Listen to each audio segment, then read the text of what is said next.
গলায় বা মাথায় ক্যান্সার হয়, কেটে বাদ দিলে সে আর বাঁচে না।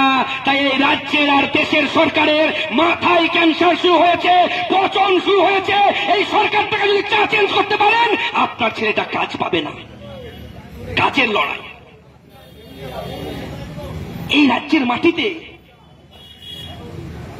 দুটো ভাইপো ছিল তো, আমাদের দিদিমণির ভাইপো দেখলাম রাস্তায় আস্তে আস্তে আমাকে দেখালেন আপনাদের এলাকার কমরেড।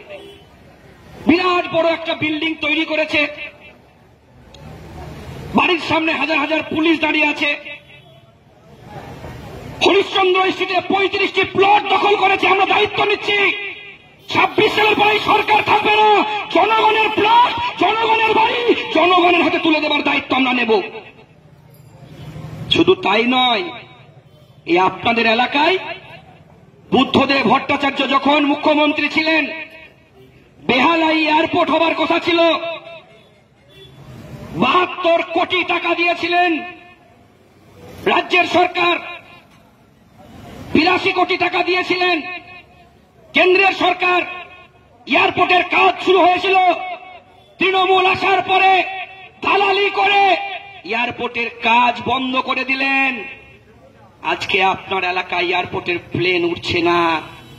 আশেপাশে বড় বড় বিল্ডিং তৈরি করে দিলেন, আর সেই বিল্ডিং এর কটা ফ্ল্যাটে শোভনবাবুর ভাগ আছে হিসাব নেওয়া হবে। এই এলাকার জনগণ আপনার কাছে হিসাব নেবে।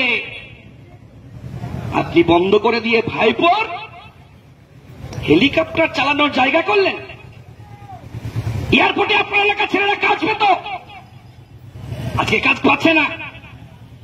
অমিত শাহর হেলিকপ্টার উঠছে, কিন্তু বাংলার বেকার ছেলেরা কাজ পাচ্ছে না। পুকুর বন্ধ করে দিয়ে বড় বড় ফ্ল্যাট তৈরি হলো। কিভাবে হলো? কার ভাগ আছে? কত টাকা ভাগ পেলেন? হিসাব নেওয়া হবে। এই যে ভাইপোর কথা বললেন না, আপনাদের এলাকার ভাইপো, পশ্চিমবাংলায় আর একটা ভাইপো ছিল, কবি সুকান্ত ভট্টাচার্যের ভাইপোর নাম কি? বুদ্ধদেব ভট্টাচার্য। বুদ্ধদেব ভট্টাচার্যের জন্মদিনে গোটা বাংলার মানুষ তার বাড়িতে ভালোবাসার ফুল পাঠায়, আর দিদিমণির ভাইপোর বাড়িতে ইডি আর সিবিআই এর চিঠি পাঠায়। এটাই হচ্ছে ওদের ভাইপোর সঙ্গে আমাদের ভাইপোর পার্থক্য।